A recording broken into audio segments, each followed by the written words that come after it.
The conversation is heating up again, and this time, Boosie isn't hiding how he feels about YouTubers, podcasters, and online personalities who spend their time breaking down criminal cases like they're detectives.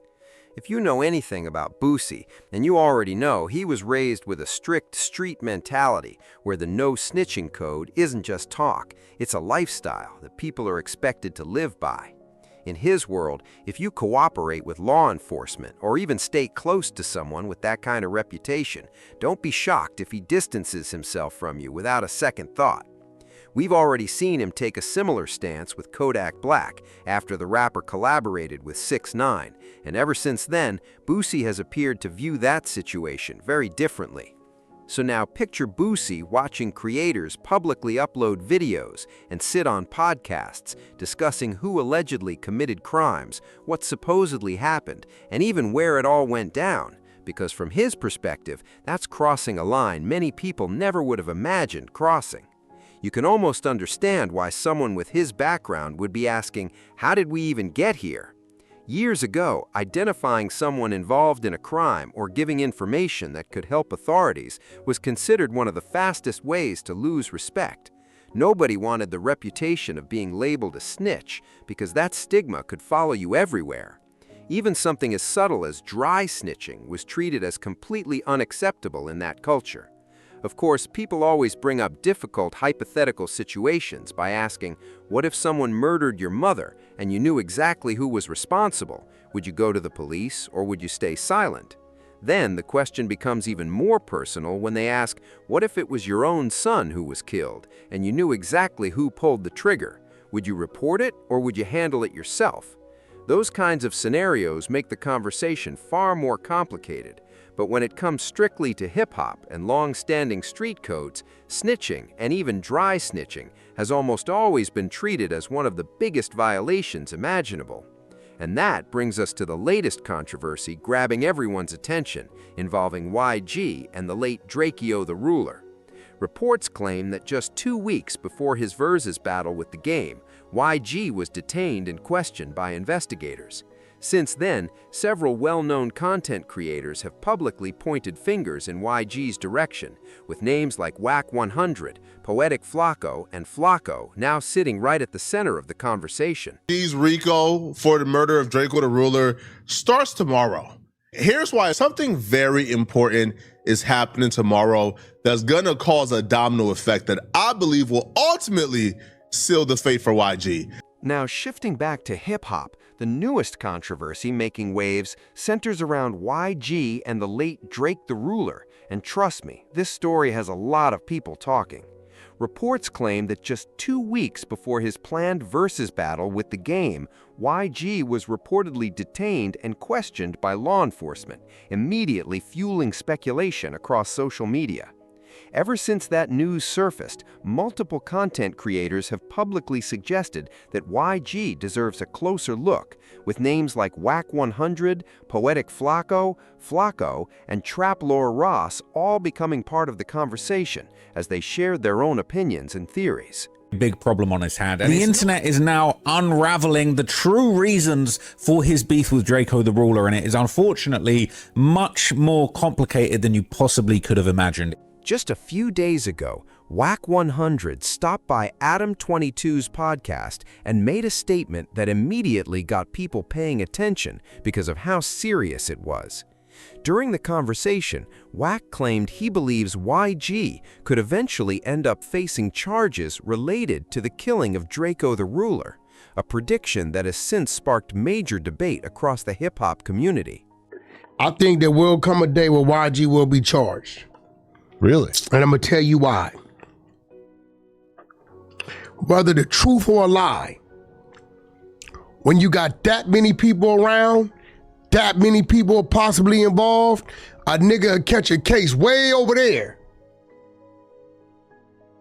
and spill the beans or create a lie to get out of it. And I think based on that, there's gonna come a day where YG gonna be cuffed fighting the case because a so-called homie then said something, whether true or not. I got a lot of homies that did 20, 30 years because a homie just straight lied on him. Homie Lil Buttons, 26 years because the motherfucker, lied on him. He ain't have a gun, he ain't have shit. Because a homie, another Paru, said he did it. They cuffed him. You see what I'm saying? So now it's YG, if he ever get caught up, is he gonna say it wasn't me, it was this dude? That's what it's gonna come down to. Right. I do think it's gonna come a day to where one of them dudes, murder ain't got no statute of limitations. Yeah. I'm not saying YG did anything. I'm simply saying that it's gonna come a day where one of these dudes is gonna say some shit and it's gonna have him looking crazy. After watching what he believes has become non-stop snitching and dry snitching unfold across social media, Boosie has clearly had enough, and this time he isn't keeping his thoughts to himself. With the debate growing louder by the day, he finally decided to address the entire situation head-on, and what he said is already getting people talking. Here's exactly what Boosie had to say. On Instagram, bro, it's bigger than the police. All y'all podcasters, not all of them, but YouTubers and people on Instagram, y'all the golden egg to the investigator. All they gotta do is hashtag your page and hashtag what they want to hear about and build their case. Y'all go into depth, into detail, saying names, saying stuff about crimes. Like, it's sad, bro. And why is the question? The people y'all doing this trying to harm never harm you a day in their life. Y'all never had words. They don't even know you. The people you doing this for, they don't know you neither. They don't give a fuck about you. If they family wore a silver suit, you wouldn't get shit. You wouldn't get $1. So why is the question? Do it make you sleep better at night? Like, why are we so happy in the world with someone's downfall? And why is always us doing this to us? You never see a white man doing this to a white artist.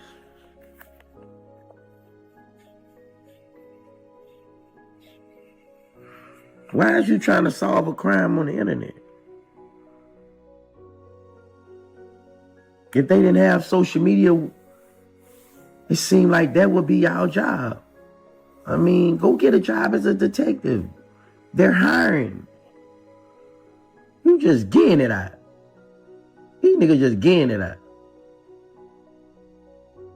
Like, but I won't know why. Do it make you sleep better at night? Like, even you interviewers, like, why ask somebody a question they can get them murdered? Why ask somebody a question they can get them 50 years to life in prison?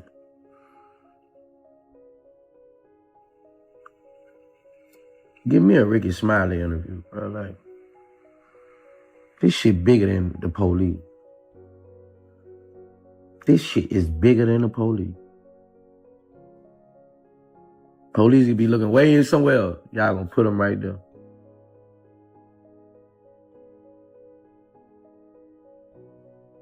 It's sad. It really is, bro. And the question is, why?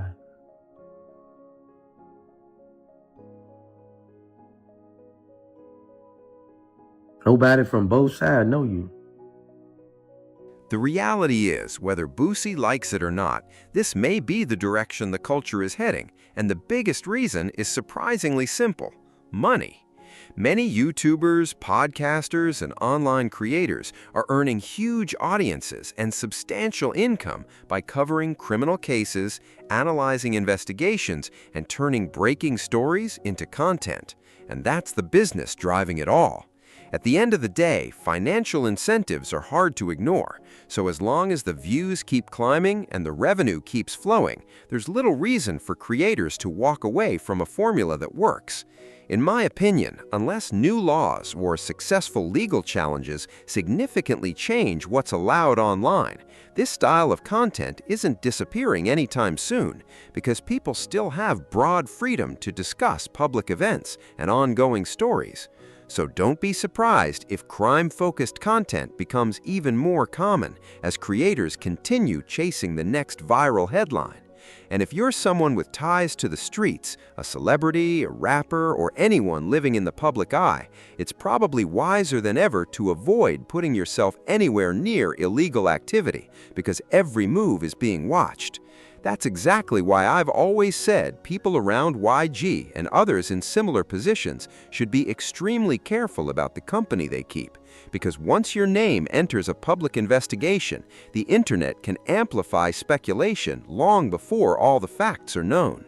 The real danger with online crime commentary is that creators don't always have complete or verified information, which means innocent people can sometimes find themselves pulled into narratives they had nothing to do with. We've watched this happen repeatedly, where internet detectives connect unrelated dots, make bold accusations, and fuel speculation before investigators confirm anything. And many people pointed to similar online behavior following the tragic death of Takeoff in Houston. Rest in peace to Takeoff. If you truly want to avoid becoming the subject of internet theories or criminal investigations, the safest decision is the most obvious one. Stay away from crime altogether. Now I want to hear your thoughts in the comments. Do you think Boosie is making a valid point about YouTubers and podcasters investigating crimes online? Or do you believe this is simply the new reality of the digital era?